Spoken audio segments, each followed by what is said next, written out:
Welcome back to the Manly Saints Project, by me, Hugh Hunter.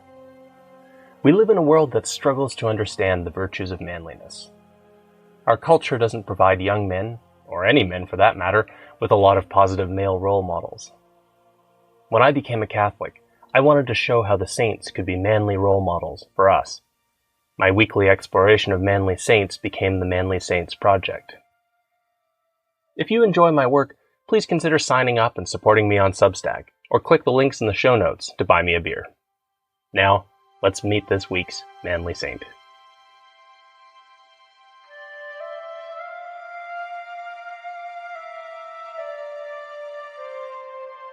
Join me today to meet a man whose search for God took him into the harshest conditions of the First World War. Name: Jakob Kern, previously Franz Alexander Kern. Life: 1897 to 1924. Status: Blessed. Feast: October 20th. On January 1st of 1916, in the middle of World War I, Franz Alexander Kern was deep in prayer before the Blessed Sacrament. He made a very bold, very unusual request. He asked to suffer more. Nobody likes suffering. By definition, if you like it, it wouldn't count as suffering for you. But some time earlier, Kern had been shot in the knee. During the surgery, in the middle of his pain, he had an insight into the nature of suffering. He realized that it could bring him closer to God, that suffering could be an imitation of Christ. Franz Kern had volunteered to fight in World War I. He hadn't planned to be a soldier. He had always wanted to be a priest, even when he was a little boy. As a teenager, he had become a Third-Order Franciscan, vowing to remain celibate. Then, the First World War broke out in 1914, and Kern realized that his immediate duty was to his country. He joined the military. In retrospect, it's easy to see the horrors of the First World War. The war toppled empires, including the one for which Kern was fighting. The new tactics of trench warfare saw waves of young men charging through no man's land and scrambling over barbed wire, only to be cut down by machine gun fire. And among those young men were many of the bravest and best of the European aristocrats, writers, and thinkers, the men whose moral vision would have led Europe. Without them, a blind continent groped its way into the 20th century.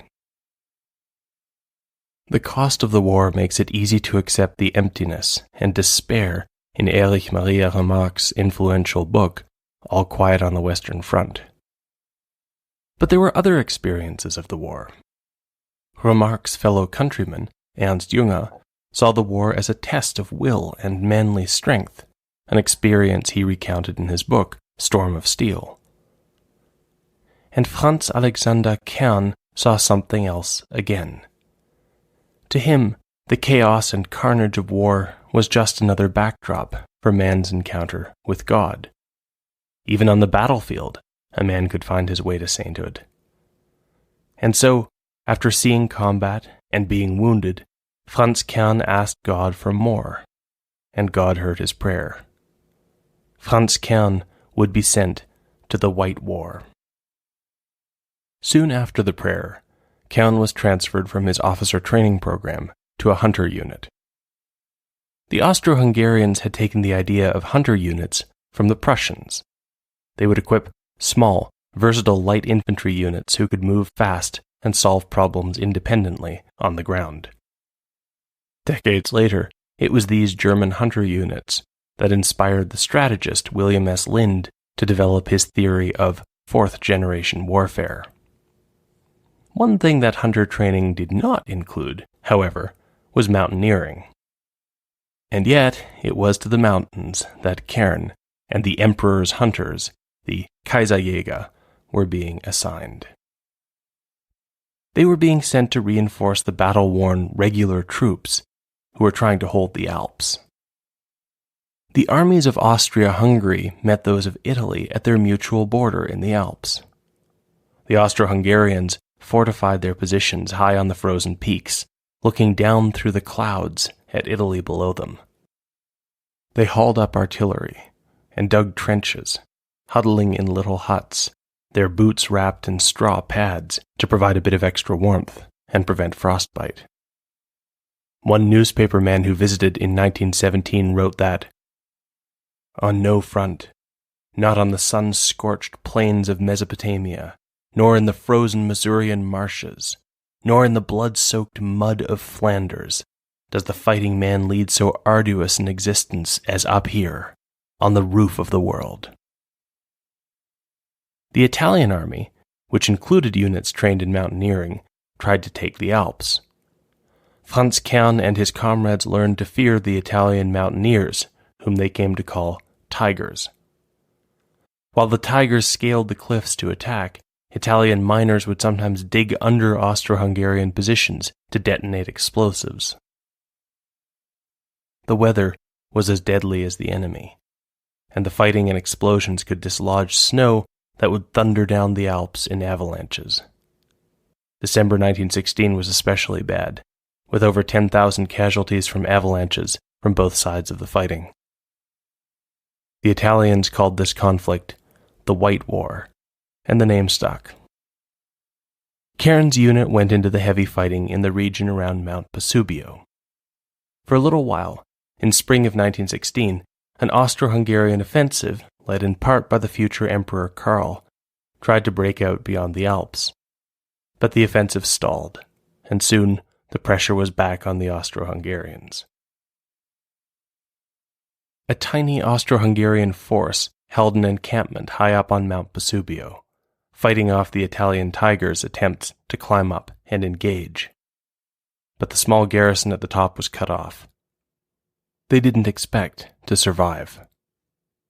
The 19-year-old lieutenant in charge watched the much larger Italian force assemble and thought about mortality, sadly considering all the things he had never done, all the experiences he would never have. Franz Kern's unit had been assigned to support those in the mountain fortifications.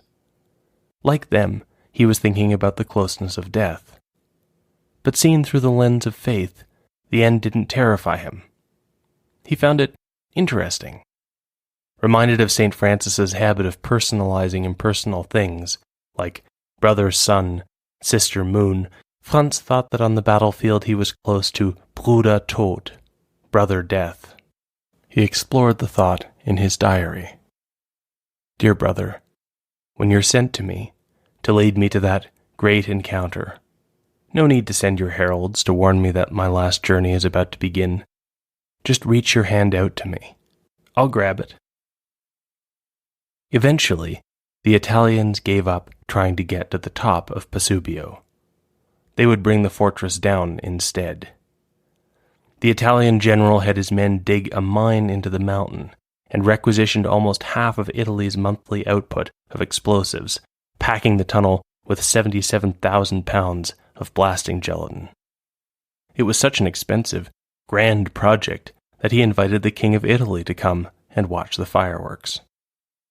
Up on Vesubio, the tiny squad waited for the explosion.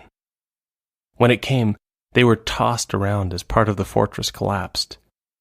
But the placement of the explosives was not perfect, and to their surprise, a few of the Austro-Hungarians survived. The young lieutenant rallied his men, and they staggered toward the crater. And there was more good news. The Italians had underestimated the sheer scale of the blast, which had sucked up oxygen and generated noxious gases. The Italians had an assault team ready to rush into the crater and take what was left of the fortress. But when they rushed in, they couldn't breathe, and several died. And then the rocks began to fall, boulders bouncing down through the new crater as the mountain settled. By the time the Italians could mount an attack, the survivors had set up on the crater's edge, fighting until a relief force came to take their place. Someone had to supply the defenders with ammunition and other necessities, and that was where Franz Kern's unit entered the picture. Kern's unit were close to the front, so during the day they'd remain out of sight in a cave. Then, at night, they'd carry ammunition and supplies up the mountains to strategic positions. That meant sneaking through areas pounded by Italian artillery and closely watched by sharpshooters. On a night mission in September 1916, an Italian rifleman saw Franz Kern. The bullet went through his liver and his lung. Kern fell down alone in the dark on the frozen path. His comrades probably assumed that he was dead. He wasn't, but he knew that between the cold, the artillery, and the sharpshooters, he wouldn't survive where he was. Kern dragged himself back, agonizingly, to the cave. His comrades couldn't do much for him, and it took 2 days for him to be carried to a field hospital. By then, the wound was infected. The wound would cause him to suffer for the rest of his life. Kern spent 9 months in the hospital, fighting to stay alive. What the doctors and nurses remembered most about him was his cheerful kindness and his enduring faith. After 9 months of operations and recuperation, Kern was sent back to Vienna. The war was not going well. The old emperor had died. His replacement had actually witnessed the fighting and had the moral courage to realize that something had to be done. Emperor Karl I was a sincere Catholic. In fact, today, Blessed Karl is on the path to full sainthood along with his one-time officer, Franz Kern. In 1916, Karl began trying to make an honorable peace. For Franz Kern, though, the combat mission was over. He was back in Vienna, promoted, sporting a medal for bravery, and able to pursue his lifelong goal of becoming a priest. He studied at seminary for a year. After a year, the Emperor Karl had been unsuccessful in his peacemaking, and things were even more desperate. Now even a sick man was needed, and Franz Kern spent the last year of the war back in uniform, performing administrative duties. And then, late in 1918, the war came to an end. It was not the peace that the Emperor Karl had hoped for. Germany would be punished and humiliated at Versailles. The Austro-Hungarian Empire, Germany's ally, would be dismantled. There was much that was good about allowing the different nations of Europe to go their separate ways. But the collapse of the empire also brought about a rejection of its Catholic character. In the new country of Czechoslovakia, the rejection of Catholicism hardened into schism. Priests and intellectuals who had long argued for liberalizing reforms decided that this was their moment. They left the Catholic Church and created a national church, today known as the Czechoslovak Hussite Church.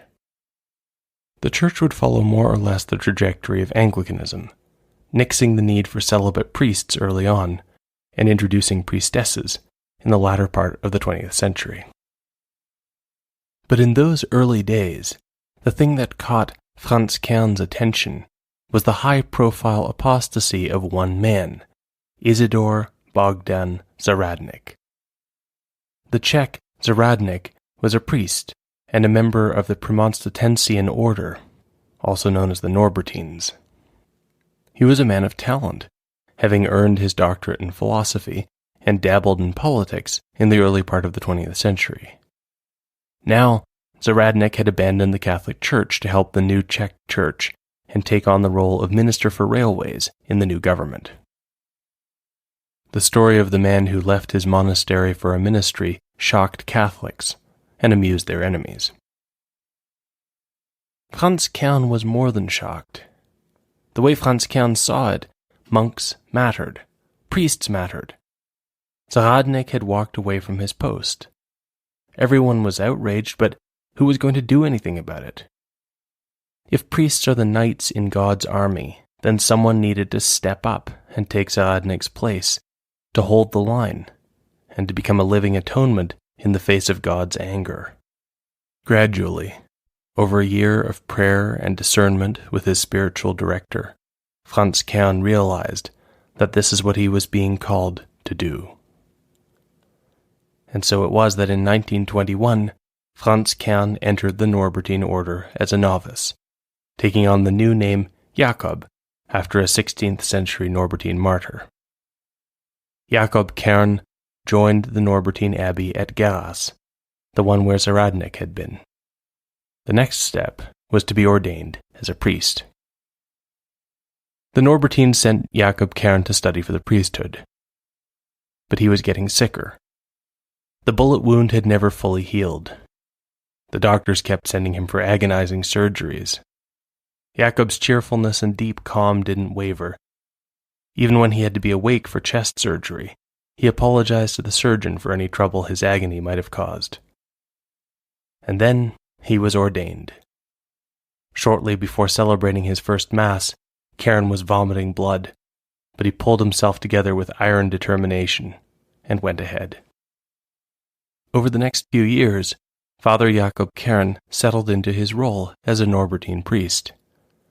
He went from village to village, visiting the sick and preaching. People responded to his gentle smile and general cheerfulness, even when they noticed the signs that he was not well. Sometimes Father Kern had to sit down during Mass to take a few moments to find the strength to go on.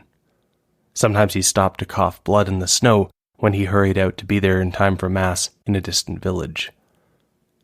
His approach began to gain him a following. In 1924, in what would prove to be his last homily, he told the men in the church that for all of them, moral heroism was within reach. They were soldiers. The church was the arsenal, filled with spiritual weapons. The question was, did they have the courage to take the fight to the enemy? For Father Jakob Kern, though, the battle was coming to an end. As his condition worsened, he experienced two things characteristic of saints.